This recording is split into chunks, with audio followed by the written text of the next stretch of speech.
Dan di situ pun Ilham ini udah kepancing dengan emosi. Ilham bangun dan seketika Ilham mau lari kan, dan mau nerabas itu penghalang yang ngalangin dia. Tapi ternyata tiba-tiba ditahan sama sosok penjaga yang sebelumnya itu sempat pingsan. Dak dak gitu kan.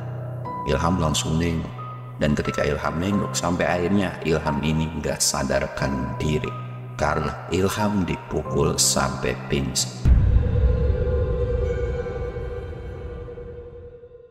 Assalamualaikum warahmatullahi wabarakatuh. Balik lagi di channel Samsul Mister Horror. Dongeng horor gua kali ini gua bakal ngebawain ceritanya Ilham yang nerusin ceritanya si Jaya, Cika, dan Joni kemarin nih. Kira-kira ada apa lagi nih?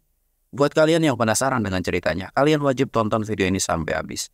Dan jangan lupa like, comment, subscribe, dan share video gua ke banyak orang. Dan jangan lupa nyalain lonceng notifikasinya biar kalian gak ketinggalan cerita-cerita terbaru di channel gua. Dan buat kalian yang mau ikutan open trip, kalian bisa kunjungi Instagram gue di bawah sini. Dan buat kalian yang mau lihat video vlog gue juga, kalian bisa lihat di bawah sini. Dan gak usah banyak basa-basi lagi, kita mulai ke segmen donor. Dongeng horor dimulai.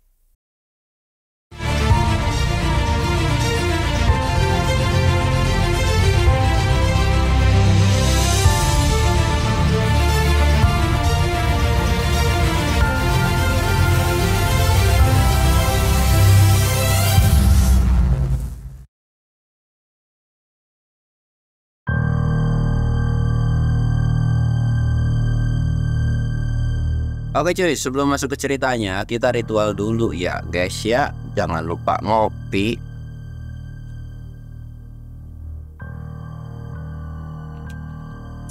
Kali ini gue ngopinya ngopi dingin coy. Ngopi dingin karena cuacanya lagi panas gitu kan. Dan sebelum masuk ke ceritanya, kemarin kan long weekend ya. Gue naik tuh ke Papandayan dan semua macet, gunung apapun itu benar-benar macet. Bahkan gue ngeliat postingan di Gunung Perahu itu benar-benar macet. Nggak cuma gunung, tapi jalan raya ke puncak tuh mungkin kalau kalian dengar beritanya sampai ada yang meninggal gara-gara kemacetan. Nih buat kalian-kalian ya, gue tidak melarang kalian untuk liburan kemanapun, itu hak kalian, uang-uang kalian. Tapi kalau bisa nih, kalau ketika liburan, ketika tanggal atau long weekend gitu, libur panjang, usahakan kalian jangan ke tempat-tempat yang dimana itu akan ramai atau sempat viral. Terutama sekarang gunung tuh bener-bener tiap libur panjang udah pasti bakal meledak gitu kan. Meledak. Jadi janganlah kalau bisa gitu kan. Ya cari-cari tempat yang lain. Bahkan gue pribadi pun kemarin sebenarnya nggak mau naik gunung, tapi karena itu adalah sebuah pekerjaan yang dimana dimintain tolong, akhirnya mau nggak mau gue ke Papandayan. Dan alhamdulillahnya gue nggak terlalu kejebak macet karena gue pulang itu hari Minggu. Nah yang ke daerah lain itu ya gue nggak tahu lah semacet apa gitu kan. Jadi kalau nanti ada long weekend lagi nggak usah yang liburan jauh-jauh lah, apalagi ke gunung gitu kan. Bagi kalian baru pertama kali naik gunung, wah selain capek trekking, kalian juga akan capek di kemacetannya gitu. Dan oke, bakal kita lanjutin ceritanya si Ilham, yang dimana ini adalah part terakhir dan kalian nanti pasti bakalan bengong dengar cerita ini. Jadi kemarin itu cerita yang sebelumnya, Ilham ini udah nolongin ketiga temannya, tapi ada perasaan ngeganjal yang dimana sebetulnya semua permasalahan ini belum selesai. Dan ketika Ilham sudah menyelamatkan temannya, Ilham ini kan ngobrak-ngabrik tempat dari si jin atau demit yang ada di Gunung Argopuro itu gitu kan. Dan memang Ilham ini mendapatkan sebuah berita di mana teman-temannya ini sudah mulai membaik. Walaupun sudah membaik, Ilham ini entah kenapa punya feeling atau firasat yang dimana ketika teman gue ini belum benar-benar sadar. Sampai akhirnya ketika Ilham ini turun gunung dan meriksa atau melihat kondisi dari ketiga temannya, ada beberapa gejala atau ada beberapa keanehan dari ketiga temannya ini, yang dimana mereka ini seperti bukan Jaya yang asli, bukan Cika yang asli, bukan Joni yang asli. Bahkan Engkus pun sampai bilang Ham, gue tahu temen gue ini udah selamat, tapi gue ngerasa kalau mereka ini bukan diri mereka. Sedangkan Ilham cuma Nat dan malu. Seolah Ilham pun tahu apa yang dimaksud, karena Ilham pun berpikiran hal yang sama. Ilham cuma bilang, kita tunggu 3 hari ke depan. Kalau memang feeling gue ini bener, gue bakalan nyari sumber masalah dan gue bakal nyembuhin mereka bertiga. Karena kondisinya teman-temannya si Ilham ini itu dalam kondisi udah mulai sadar sih dari komanya, atau udah sadar, udah bisa melekin mata. Tapi seolah kayak ada yang hambat, bukan karena perkara mereka sakit atau sekarat, tapi memang ada yang beda dari mereka. Tatapan mereka itu benar-benar kosong. Dan Ukus pun merasa bahwa ini tuh bukan diri mereka, walaupun Ukus gak bisa melihat ataupun ia tahu kondisinya bahwa mereka ini sedang sakit. Tapi mereka tuh berpikir, ini bukan teman gue, ini bukan teman gue. Dan karena memang mereka punya feeling seperti itu, akhirnya Ilham pun pergi ke salah satu tempat yang dimana tempat itu adalah guru dari si Ilham ini nih coy. Ya bisa dibilang guru agama, guru spiritual dan sebagainya. Gurunya ini diminta untuk datang atau nengokin ketiga temannya ini, tanpa Ilham ini menjelaskan detail apapun kejadiannya. Tapi gurunya ini seolah tahu apa kekhawatiran dari si muridnya ini. Akhirnya mereka berdua pergi kan, dan disitu pun didampingi sama si Ukus juga. Termasuk di situ pun ada keluarga dan sebagainya, keluarga dari Jaya dan Cika gitu kan. Jadi mereka pun tahu. Tapi Ilham ini ngenalin kayak, ya ini guru ngaji gitu kan, minta didoain supaya cepat sembuh dan sebagainya. Dan akhirnya di situ guru ngajinya pun mendoakan, dan setelah didoain, guru ngajinya ini atau guru spiritualnya si Ilham ini ngajak ngobrol, tapi tidak boleh didengar dengan siapapun. Singkatnya, mereka berdua ngobrol. Guru ngajinya Ilham itu bilang, kamu harus segera menyelamatkan ketiga teman kamu, terutama yang perempuan. Karena teman kamu yang perempuan sudah menikah dengan bangsa jin. Jadi kemanapun teman perempuan kamu pergi, dia akan selalu bisa ditemukan. Dan ini adalah awal untuk mereka pergi. Tapi jika kamu berhasil mencegahnya, teman kamu tidak akan pernah dibawa pergi kemanapun. Maksud dari obrolan guru ngajinya ini atau guru spiritualnya si Ilham ini adalah yang dimana itu tuh kayak, jika ini biarpun sembuh nanti bakal ditarik lagi nih, tapi bukan raga melainkan jiwanya.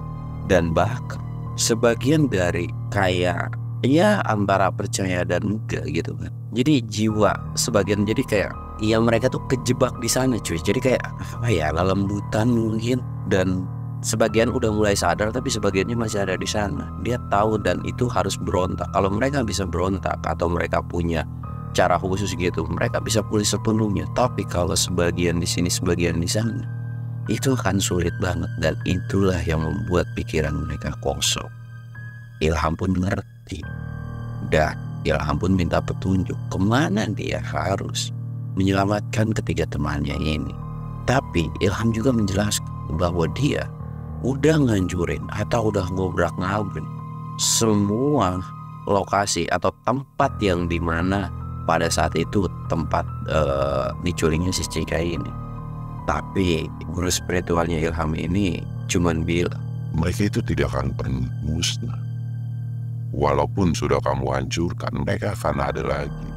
Dan mereka akan terus ada sampai kiamat ini benar-benar ada. Ilham tahu bahwa memang sifatnya setan, jin, iblis itu gak bakal bisa dihancurin kecuali nanti datang kiamat gitu kan. Dan Ilham pun paham dengan penjelasannya. Sampai akhirnya Ilham udah dijelasin kan panjang lebar, udah diceramain sama guru spiritualnya. Termasuk Ilham pun udah diberi petunjuk kemana Ilham ini harus cari. Tapi saran dari guru spiritual Ilham ini, Sebaiknya jika kamu tidak yakin, kamu jangan pergi. Karena itu akan membahayakan diri kamu sendiri dan teman-teman kamu. Karena memang ini adalah lebih dari teman, lebih dari sahabat, bahkan sudah dianggap keluarga.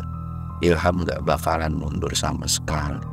Dan guru spiritualnya pun bilang, jangan libatkan siap, karena mereka tidak akan mampu atau tidak akan kuat untuk jalanin ini. jadi ngelarang buat bawa teman kayak mungkin Engkus gitu kan. Dan Ilham pun manggut tanda ngerti. Oke, kalau memang gak boleh bawa siapapun. Dan Ilham pun memang bertujuan untuk tidak ngajak siapapun. Setelah dari obrolan panjang, setelah dapat petuah dari guru spiritualnya, Ilham pun balik lagi ke lokasi teman-temannya, yang dimana pada saat itu pun Ilham berpamitan karena dia mau nganterin gurunya ini gitu kan. Tapi Ilham ini berpesan sama Engkus, sama keluarga yang ada di situ, jangan pernah putus untuk berdoa dan ngaji di samping telinganya mereka bertiga. Pesan Ilham cuman kayak gitu doang. Ya, keluarga yang lain ngerti. Karena Ilham ini menurut keluarga dari si Jaya, termasuk keluarga Cika juga yang baru pada saat itu melihat, tahu bahwa Ilham ini bukan anak sembarangan. Dan ketika itu pun keluarga Joni pun ngikut. Karena memang anaknya ini bisa ditemuin itu oleh Ilham. Dan ketika Ilham ini mau berpamitan, ada salah satu keluarga, yaitu keluarganya Cika, yang memberikan sesuatu. Barang itu entah apa, tapi dibungkus dengan kain putih. Dan sambil senyum, Ilham ngambil tanpa bertanya apapun, lalu dikantongin ke sakul. Singkat cerita, Ilham pun pergi nganterin gurunya. Dan setelah nganterin gurunya, Ilham pun pulang ke rumahnya, mempersiapkan peralatan dan apa saja yang harus dia bawa. Pada saat itu Ilham ini sebenarnya nggak terlalu banyak bawa perlengkapan, tapi apa aja yang penting. Terus logistik pun dia bener-bener packing seperlunya, jadi nggak yang ribet kayak mau naik gunung. Jadi apa aja barang-barang yang bisa dia bawa, pokoknya seringkas mungkin bisa masuk ke tasnya dan dia bisa bertahan untuk jangka panjang. Setelah beres-beres itu selesai, Ilham ini pamitan sama keluarganya dan minta doanya. Karena Ilham pun punya firasat atau feeling yang jelek. Takutnya Ilham terjadi kenapa-napa atau sampai nggak pulang, tolong jangan dicari. Keluarganya pun cuma senyum dan manggut. Tapi di sisi lain keluarganya percaya dan bilang ke Ilham, Ibu percaya kalau kamu adalah anak yang baik dan tujuan kamu saat ini untuk menyelamatkan teman-teman kamu. Jadi pulanglah dengan selamat dan tertawalah lagi bersama teman-teman kamu. Sambil cium tangan, Ilham pun pergi nih cuy. Singkatnya, Ilham ini pergi ke salah satu tempat yang dimana tempat itu sudah dikasih tahu sama si guru spiritual, masih di kawasan yang gak jauh dari Gunung Argopuro. Cuman jalurnya aja yang agak sedikit berbeda. Ketika Ilham tak udah sampai nih, Ilham ini sebelumnya Ilham ini udah googling, udah browsing, udah nanya, udah cari peta lokasi dan sebagainya. Jadi dia tahu nih, nggak yang serta-merta nyari temen hilang atau masuk hutan itu dengan polosan. Polosan dalam arti tanpa pengetahuan ya cuy. Karena Ilham ini benar-benar orang yang benar-benar belajar yang namanya navigasi, mountaineering dan lain-lainnya. Jadi benar-benar persiapannya tuh udah matang banget. Setelah sampai di salah satu desa, Ilham ini nggak pikir panjang, dia tuh melanjutin lagi perjalanannya. Dia terus jalan, dan ketika sudah mulai memasuki batas vegetasi hutan, Ilham cuma ngeliat jam. Sebentar lagi maghrib. Kayaknya gua nggak boleh masuk di maghrib. Ya gua harus sholat maghrib dulu gitu kan. Akhirnya Ilham tuh santai-santai dulu di batas vegetasi tersebut. Sempat ketemu dengan salah satu warga yang nanya, kamu mau kemana nak? Malam-malam gini kau masuk hutan? Nggak apa-apa, ya cuman pengen jalan-jalan aja. Tapi ada sebuah percakapan Yang dimana si warga desa ini bilang, Kamu hati-hati, jangan pernah terpancing oleh emosi. Dan saya yakin teman-teman kamu pasti bisa kamu selamatkan. Tapi jangan pernah berharap 100% bahwa ketiganya akan selamat. Kamu harus belajar mengikhlaskan dan menjelaskan nantinya ke teman-teman kamu.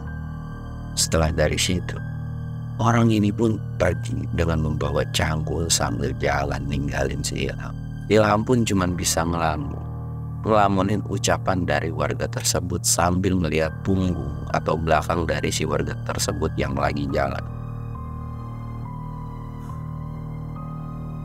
Ilham cuma bisa tarik nafas, dan sampai akhirnya Ilham ini sholat maghrib. Setelah selesai sholat maghrib, Ilham tarik nafas panjang, dan Ilham ini mengucapkan Bismillahirrahmanirrahim sambil jalan. Di awal perjalanan ini, Ilham udah diganggu sama yang namanya demit, dan seketika area di situ bukan hutan pada umumnya, melainkan seolah itu adalah dimensi lain. Ilham terus jalan. Di samping kiri kanan, Ilham merasa bahwa dirinya sedang diawasi oleh banyak sosok yang entah perwujudan mereka itu seperti apa. Tapi Ilham itu tidak menghiraukan. Ilham terus jalan. Bahkan Ilham melihat jam, karena jamnya ini error. Ilham tahu bahwa dia memang sudah bukan di dimensinya lagi. Ilham jalan terus, dan di sepanjang perjalanan ini Ilham cuma bisa melantunkan sholawat sambil zikir. Entah jalan berapa lama, Ilham ini menemukan sebuah gubuk. Gubukan itu tidak berpenghuni oleh siapapun. Ilham ketika tahu nih gubukan itu ada gitu kan, Ilham ini coba dan tanpa ada sautan siapapun, Ilham ini ngebuka pintu, dan di situ seolah gubuk ini sudah ditinggalkan lama. Dan Ilham pun karena ngerasa bahwa tempat itu sudah ditinggalkan lama dan memang tidak ada penghuninya, akhirnya Ilham istirahat di gubuk tersebut. Tapi tidak di dalamnya, melainkan di teras di depan, karena terasnya itu lumayan cukup luas dan bisa buat istirahat juga. Ilham itu ngebongkar karirnya, dia tuh masak kopi cuy. Sambil masak kopi, dia ngebakar sebatang rokoknya sambil kayak mikir dan ngeliat ke awan. Di pikiran Ilham cuma satu, teman gua harus selamat semuanya. Mereka bertiga nggak boleh ada yang meninggal satupun, walaupun sudah ada peringatan. Dan ternyata ketika Ilham ini asik ngelamun, ada suara langkah kaki yang datang ngedeketin si Ilham. Sosok itu seperti sosok kuntilanak, yang dimana kuntilanak ini tapi menurut Ilham agak berbeda. Biasanya kuntilanak itu nggak terlalu, atau bisa dibilang Ilham tahu lah tingkatan ilmu dari si kunti ini nggak bakalan bisa ngapa-ngapain. Tapi pada saat itu Ilham benar-benar natap tajam si kunti itu, dan kunti itu bilang, "Pergilah dari tempat ini, karena kamu tidak akan bisa menyelamatkan teman-teman kamu. Ini wilayah yang berbeda dengan wilayah yang kamu datang kemarin." Dan ketika Ilham ini natap tajam, si sosok kunti ini seolah pergi melesat dan berubah menjadi bola api seperti banaspati ini cuy. Itu langsung kayak menghantam kepalanya si Ilham. Dan itu bener-bener kerasa banget sama si kepalanya Ilham ini sakit. Dan lagi-lagi si sosok kunti ini mau nyerang lagi, tapi Ilham bisa menghindar. Dan Ilham ini langsung baca sholawat, yang dimana semoga itu bisa menghilangkan si sosok kuntilanak ini. Dan ternyata si kunti ini benar-benar cabut setelah mendengar sholawat dari Ilham ini.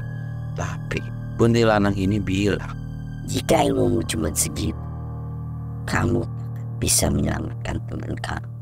Dan aku akan kembali dengan kawan-kawanku." Sambil ketawa cekikikan, Dan dari situ pun Ilham tidak terlalu memperdulikan dengan ucapan dari si Kunti tersebut. Akhirnya Ilham ini sholat isya di tempat tersebut, walaupun gak tahu itu jam berapa. Sholat isya, dan setelah selesai sholat isya, Ilham ini ngerebahin badan. Walaupun sudah ada peringatan ataupun Ilham ini udah diganggu, tapi Ilham gak pernah takut. Walaupun dia tidur untuk diganggu sama si demit-demit itu. Tidurlah si Ilham. Singkatnya, Ilham terbang. Pada saat malam itu, nggak ada satu makhluk pun yang berani ganggu Ilham, entah kenapa. Ya cuman si kuntilanak ini doang kan. Dan ketika bangun memang pada saat itu pun kondisinya itu udah pagi hari.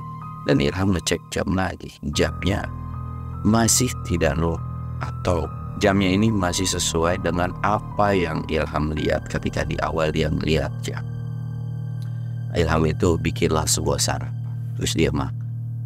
Setelah makan dia lanjut lagi jalan.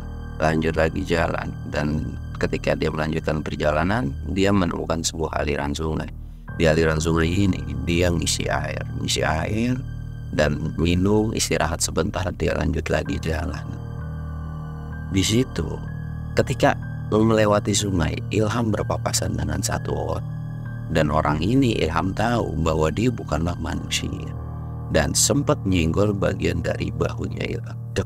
Tapi Ilham enggak yang namanya ngomel atau marah, bahkan nengok pun enggak sama sekali nengok. Jadi kayak bodo amat dah, jalan terus sampai akhirnya bahu Ilham ini dipegang, bahkan dicengkram dengan kencang. Ilham cuman bilang, jangan ganggu perjalananku. Sebaiknya lepaskan cengkraman tanganmu itu dan pergi menjauh dari sini.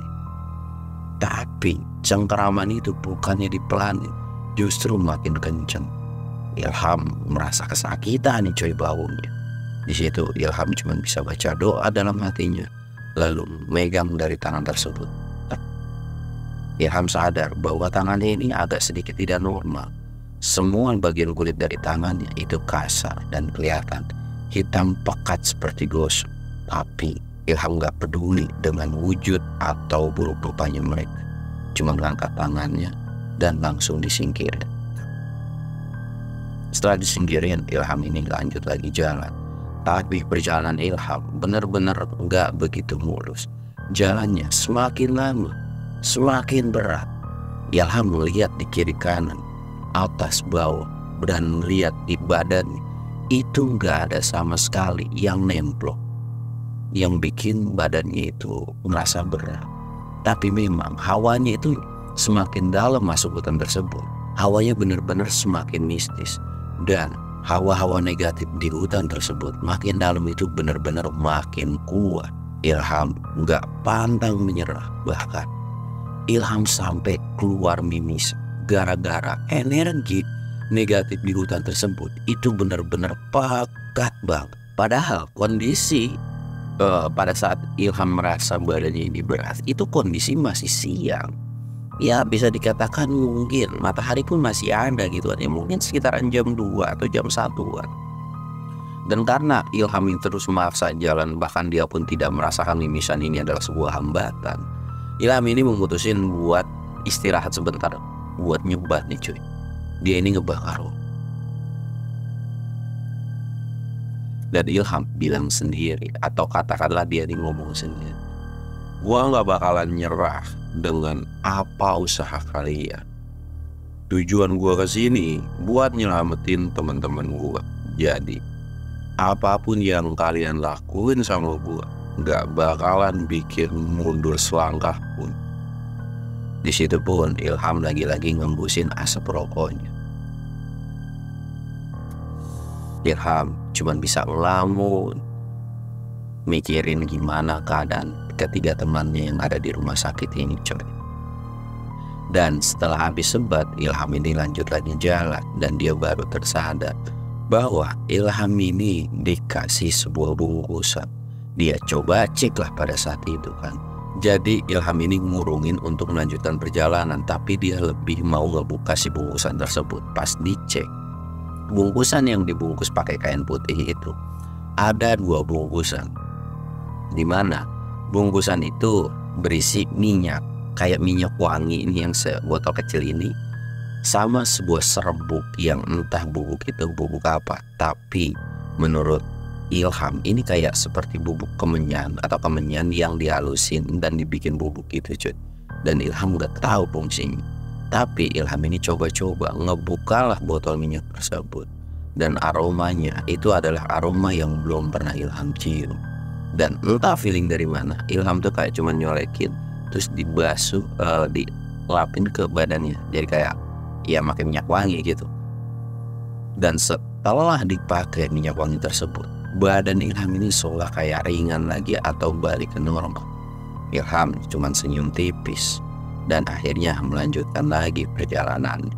Jalan terus nih Ilham ini. Dan di situ sudah mulai memasuki sore dengan kondisi enggak yang gelap-gelap banget, enggak ada kabut. Ilham ini dihadang oleh sosok yang mirip seperti manusia, tapi tangannya itu penuh dengan kuku yang panjang. Ilham diem dan natap. Kamu mau ngapain? Pergi dan menyingkirlah dari hadapanku. Tujuanku jalan terus dan untuk menyelamatkan teman-temanku. Tapi sosok manusia yang bertangan atau berkuku panjang ini jalan perlahan mendekati Ilham. Dan badan Ilham ketika sosok itu jalan, badannya itu benar-benar gak bisa digerakin, dan kukunya itu benar-benar kayak mau nusuk perut si Ilham. Tapi cuy, entah itu efek dari minyak atau memang ada yang ngelindungin Ilham. Ketika mau ditusukin itu benar-benar sosok itu tuh mental ke belakang. Ketika tahu bahwa makhluk itu mental, Ilham ini langsung bisa jalan lagi coy, dan melewatin sosok makhluk itu yang ngerang kesakitan gara-gara tangannya itu nggak bisa ngelukain si Ilham, justru berbalik ke tangannya si sosok tersebut. Jalan lagi loh, terus aja jalan, dan sudah memasuki waktu-waktu sholat. Tiap sudah memasuki waktu sholat pasti Ilham ini berhenti sholat. Dan waktu pun sudah menunjukkan bahwa itu sudah mulai maghrib. Ilham pun sholat maghrib, dan setelah sholat maghrib Ilham sempat terus lanjut lagi jalan. Dan ketika selesai jalan ini, setelah melewati maghrib ini, Ilham ini berhenti, dan ada sebuah bisikan yang dimana Sebentar lagi kamu akan sampai.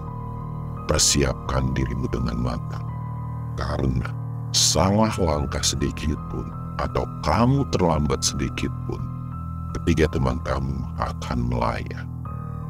Ilham pun akhirnya berhenti dan dia lanjut sholat isya. Karena memang dia pun nggak tahu sebenarnya pada saat itu, tapi menurut feeling dia tuh jalan udah lumayan lama setelah maghrib itu. Dia istirahat, sholat isya, dan dia merokok. Dan sebelum dia melanjutkan perjalanan, dalam hati Ilham ini cuman berdoa, ya Allah, tolong lindungi gua dan temen gua. Apapun yang terjadi, ini atas kehendak-Mu. Hamba-Mu ini hanya berikhtiar untuk menyelamatkan ketiga temannya. Dan setelah dari doanya, Ilham ini dengan gagah berani dan tanpa ada rasa takut sama sekali jalan lurus lagi. Dan yang awalnya, yang kedua itu dia jalan itu berat, tapi ketika ke spot yang ketiga ini, Ilham itu merasa bahwa di situ bukan dingin, bukan berat, melainkan panas. Namanya di hutan itu kan harusnya itu dingin, tapi ini benar-benar panas. Bahkan Ilham tuh sampai bercucuran keringat. Dan di situ pun suara-suara binatang, suara-suara tawa, rintihan, bahkan ada seperti sosok yang ngeledekin, pergi aja lu mendingan dari sini. Ya soalnya kayak ngeledek bahwa lu tuh gak bakalan sanggup buat masuk ke kawasan ini. Tapi Ilham tuh bodoh amat, gak peduli, terus-terusan jalan. Dan ketemulah sebuah rumah sederhana, rumah panggung. Tapi di situ tuh bener-bener dijaga sama beberapa penjaga, yang penjaga ini berbadan kekar semua. Perawakan dan perwujudannya itu seperti manusia. Ya bisa dibilang udah kayak binaragawan lah. Otot-ototnya tuh pada keluar. Ilham cuma ngembusin napas panjang, dan di situ pun Ilham jalan perlahan mendekati sosok-sosok penjaga tersebut. Dan ketika mau mendekati, Ilham mendengar suara tangisan yang gak lain. Tangisan itu seperti dari ketiga temannya. Ilham pun di situ udah mulai emosi. Dan ketika mulai emosi ini, Ilham buru-buru lari dan ternyata penjaganya itu udah mulai sadar dan gak ngebiarin Ilham ini untuk lewat. Ketiga penjaga ini itu benar-benar berbeda dengan makhluk yang sebelumnya Ilham temuin atau beda dengan makhluk-makhluk yang pernah Ilham temuin dalam hidup. Itu tangannya ketika ngepal dan ninju bagian dada si Ilham itu benar-benar keras. Bahkan Ilham ini sampai berantem coy. Berantem kayak benar-benar berantem. Tapi emang gak bisa dilawan. Bahkan Ilham ini sampai bercucuran darah. Karena ada beberapa pukulan yang kena hidungnya itu langsung mimisan. Bahkan bagian dari kukunya nggak sepanjang di yang sebelumnya, itu ngegores, itu pun sampai keluar darah. Dan di situ pun Ilham nggak tahu harus melawan dia atau mereka itu dengan cara udah dipakai cara berbagai cara gitu kan, tapi nggak bisa. Dan Ilham ingat satu hal, yaitu adalah serbuk yang dikasihin, yang dibungkus rapi, yang bareng sama si minyak ini kan. Ilham ini ngambil dan serbuk itu langsung dilemparin ke mereka bertiga. Walaupun Ilham ini sebenarnya di awal kan gak dikasih tahu fungsinya untuk apa. Dia tuh cuma hanya sebatas pilih dilemparin serbuk tersebut. Dan anehnya tanpa ada perlawanan sama sekali, ketika sudah dilemparin ke serbuk, makhluk itu bener-bener langsung kayak pingsan atau kayak ngejoprak gitu. Dan di situ pun Ilham langsung jalan dan melangkah pengen masuk ke dalam rumah tersebut.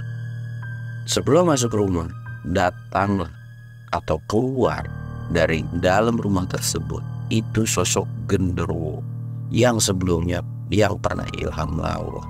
Sosok genderuwo itu ketawa dan bilang ke Ilham, "Jadi kamu datang ke sini untuk menyelamatin ketiga teman kamu. Itu akan percuma dan sia-sia karena mereka sebentar lagi akan jadi milik. Dan kamu tidak akan pernah bisa menyelamatkan ketiga teman kamu." Ilham gak nimbalin, gak nyautin omongan dari sosok genderuwo tersebut. Justru Ilham itu jalan terus ke rumah si genderuwo. Jalan dan udah, jadi rumahnya ini kan rumah panggung, ada beberapa anak tangga. Ketika jalan anak satu tangga, badan Ilham itu seketika langsung mental, seolah memang gak bisa buat dimasukin itu rumah. Dan lagi-lagi mental lagi. Beberapa kali Ilham nyoba, tapi selalu mental. Ilham udah bingung, bahkan dia tuh udah duduk sambil zikir dengan doa yang dia hafal, dengan amalan yang dia tahu, tapi gak bisa nembus untuk masuk ke dalam rumah tersebut. Dan justru apa yang dibaca sama Ilham seperti ayat-ayat Quran gitu coy. Si genderuwo ini pun bisa ternyata dan ketawa. Apa itu bacaan yang kamu baca? Ini adalah bukan ranahnya kamu. Kamu ini masih bocah dan belum cukup pengalaman, apalagi sampai berani melawanku.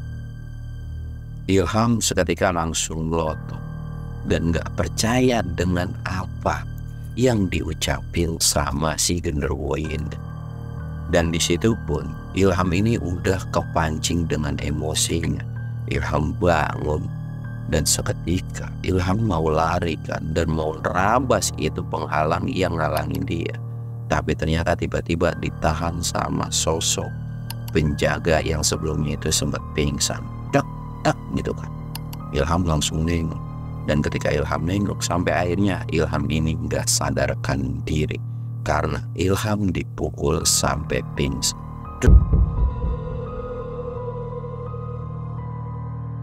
Cerita ini pun berakhir dan akan gue lanjut di part selanjutnya, karena itu adalah part ending. Kira-kira temannya ini yang tidak bisa selamat atau enggak, dan Ilham pun apakah selamat? kalian wajib tungguin video nextnya. Gua Samsul undur diri. Assalamualaikum warahmatullahi wabarakatuh.